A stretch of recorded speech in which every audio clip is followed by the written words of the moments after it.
Equipment has been in Call of Duty since the very, very beginning of time. Grenades, smoke screens, they've all been part of any decent mid-2000s shooter, but Call of Duty, they branched out. They started introducing more and more insane equipment pieces to the mix. Today, we expect there to be tons of lethal, tactical choices everywhere in every new Call of Duty, so naturally, everybody has their own favorites.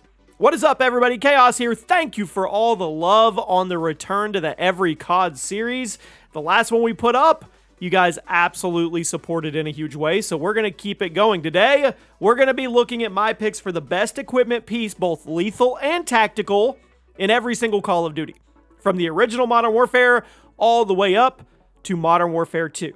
So you let me know what your favorite equipment pieces in COD history are. Drop a like, and we start off at COD 4 with the flashbang.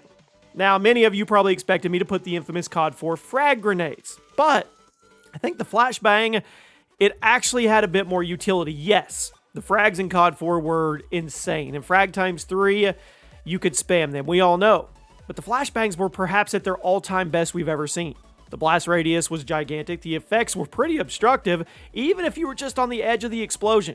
You could toss them in pretty far, and the Special Grenades times 3 perk allowed you to have even more at your disposal. They were a really good tool for getting intel on objectives or choke points, and for that, I'm going to have them just slip right above the frag this time.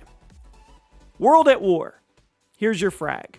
Frag grenade. Sometimes you just can't beat the classics. World at War's frag grenade was notoriously known for being completely busted in the veteran campaign, but a lot of people forget just how good they were in multiplayer. Now, they weren't quite as insane as the COD 4 version, but they were strong. Probably the most helpful lethal equipment in the game. Some people preferred the sticky grenade for its improved controllability, but the frags, man, the damage and the more consistent one-hit kill, it was a go-to for most World at War players. So when do you guys think we'll actually get that World at War remaster? Do you think we ever will? Modern Warfare 2. Tactical insertion. The TAC insert's been a major part of Call of Duty for over a decade now, despite being relatively absent from the last few games aside from Modern Warfare. It was a fan favorite. Originally appeared in the classic Modern Warfare 2 game, it completely changed everything. Placed on the ground, it was a flare. You could throw it down anywhere on the map, and assuming it was still there when you died, you would respawn on it, instead of going wherever the spawn engine was going to throw you. It allowed people to go for insane flanks, take full advantage of secret hideouts, power positions. I mean, you could fight your way to the top of high-rise or scrapyard, and it was satisfying, because you could keep yourself there and continuing your reign of terror over the enemy team even after they took you down. And do you know, you even know how many of the awesome trick shot videos the TAC insert made possible? A lot of them. It's a piece of COD history. It was easily the best equipment piece in Modern Warfare 2. I don't think it's even close. Black Ops, the original. Concussion grenades. If I look back at it, Black Ops didn't really have that much equipment. Lethals and tacticals, pretty standard. Special equipment pieces like the C4 and the camera spikes, they were reassigned a D-pad. So when it comes to the standard loadout equipment, you couldn't really go wrong with a good old concussion grenade. They had some generous blast radius back then, and they were very, very, very disorienting with the effect on the victim. It would distort movement, vision. It was kind of trippy. I mean, in the way that it made it feel more effective than its Modern Warfare counterpart. I mean, I guess some people would have put the Tomahawk here, but since that wasn't nearly as helpful or easy to use in most situations, I'm going to go with the concussion. Modern Warfare 3. C4. Now, it debuted back in COD 4. It was reworked into the now infamous form in 2011. C4, as always, functions simply. Satchel charge, you toss out, sticks to the first thing it hits, and then you hit the throw button a second time to detonate. But Modern Warfare 3 was the first game to make the time between throwing and detonating the shortest it's ever been. It allowed you to pull off some really, really cheesy plays back then. You could toss it through a door, a window, a corner, over a piece of cover, and as soon as you wanted that fireball to come out, you mashed the X button, and you watched your enemies explode. C4 was perhaps the cheesiest thing in COD history at the time, and then Treyarch took a look at it, and guess what? They decided to go just a little bit further. Black Ops 2. C4. I think this may have been more powerful than Modern Warfare 3. Amazes me after the community complained about it, but yeah, Treyarch really looked at the cheesiest thing in Modern Warfare 3 and said to themselves, yeah, we can go cheesier, extra cheese. Black Ops 2 C4, man, it could be detonated even quicker than the Modern Warfare 3 version, and I swear the one-shot kill radius was bigger. Either way, the map design of Black Ops 2 was much more complementary, so it worked. One of the more open maps in Modern Warfare 3, it could only do so much. Black Ops 2 had much smaller, more compact maps with more intense choke points, meaning the C4 could shine. You could easily get 3 to 4 kills regularly. It was probably the best version of the explosive we've ever gotten. I really think it was. It was certainly the best equipment piece in that game. Cod Ghosts, the IED. I didn't even have to debate or think. I didn't even have to think on this. Granted, I didn't have to think on the C4 in Black Ops 2, but Ghost was completely dominated by the IED for the longest time. And even after it was nerfed once and then nerfed twice, it was still the best equipment piece in the game. Basically a C4 with a motion sensing detonator in it, so you could probably figure out what the problem was.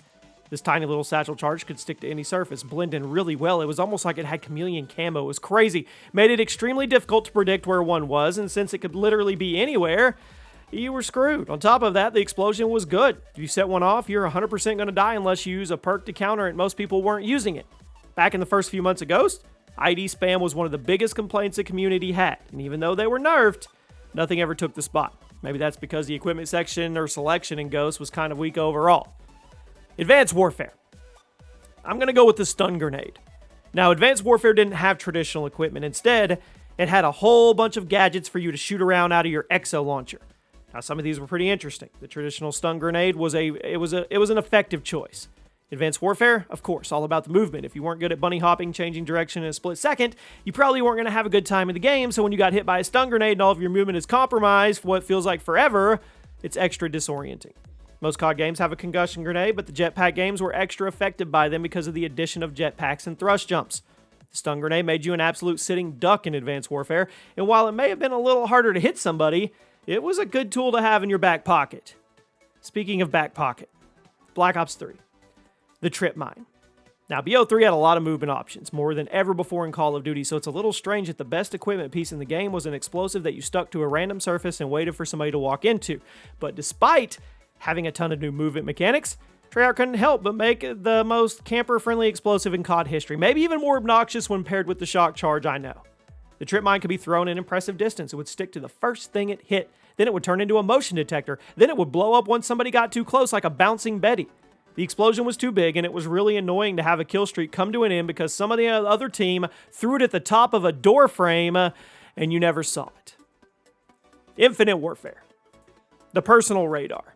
Thanks to the far future setting, IW went crazy with equipment pieces in IW, and it was tough. This was a tough one to pick. There was some awesome gear to choose from, the biospike, the cluster grenade, but ultimately I'm going to go with the personal radar. I think it saw the most field usage. This was your starting tactical equipment piece, and instead of being this little handheld device like in Modern Warfare Warzone, it was a single-use pop-up on your HD, give you about a 180-degree field of enemy activity. You could carry 2 charges at once, but it was an awesome way to get personal recon on the battlefield without having to put your gun down and risk getting shot. It was also a short enough effect that it felt fair and balanced, unlike the Modern Warfare franchise's personal radar, which could sometimes feel cheap and exploitable. A lot of Infinite Warfare players love this. Quick activation time, lack of obstruction, and instant assistance in battle. That's why I picked it. COD World War II. The Satchel charge. Now, when COD World War II first launched, the Satchel was arguably one of the worst lethal equipments in COD history. Animation was slow. You couldn't throw it very far. It was really heavy, and the detonation time took forever, so you basically had to use it as a traditional landmine. That's not fun. But after a few updates and an entire multiplayer overhaul, it was reworked to behave more like the Black Ops 2 C4 charge, and it changed the game. With the right division and basic training, you could turn the Satchel charge into one of the most absurd explosives ever put in a first-person shooter. It was capable of clearing out entire rooms with a single throw. It was insanely strong for game modes like Hardpoint, Dom, War. The pre-patch Satchel charge was insane. It might be better than Black Ops 2. Black Ops 4. The cluster grenade.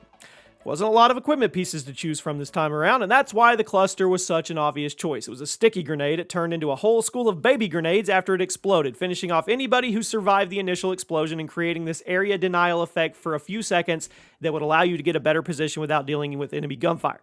It was lame, I know, and it was exclusive to battery and standard multiplayer, but in the heist mode, anybody could buy it, anybody could equip it, so I figured it was eligible for the list. I'd be okay with something like this in a future COD game, as long as it was balanced. It was actually a pretty cool concept.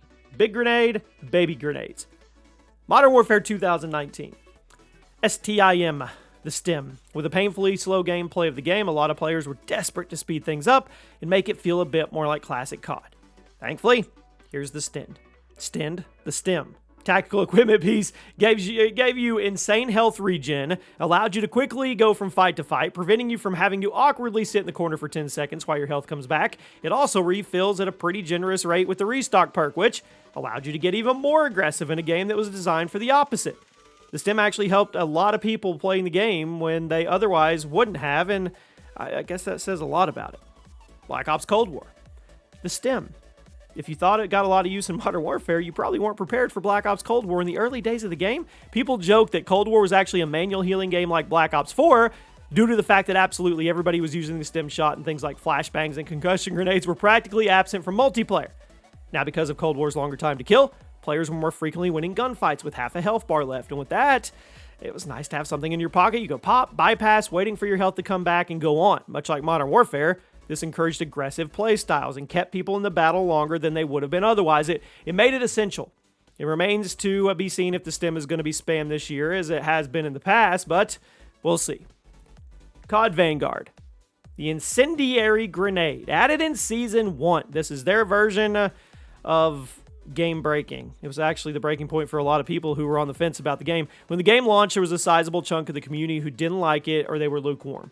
Those people were hoping for some kind of redemption in the first season of DLC. Instead, a bunch of them uninstalled because this thing broke the multiplayer. It was fast, light, lethal, had a huge effective radius, meaning it was a great killing weapon, but it also had a great area denial. It was a great area denial tool.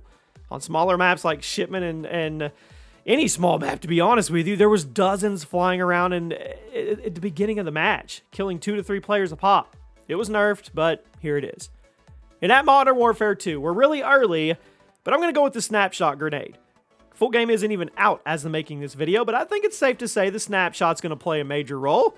With how hard a lot of people like to camp, it will allow you to see their location a little early, prevent them from getting the jump on you. Now, it remains to be seen if any other equipment piece is going to suddenly take the top spot once the full game comes out, but, I mean, the limited time we've played, that's where I'm at. Snapshots are going to play a big role in the battle against campers, and depending on how much Infinity Ward alters the gameplay to encourage aggressive play, I think this tactical grenade, I think it's going to get a lot of usage in the next couple months at least.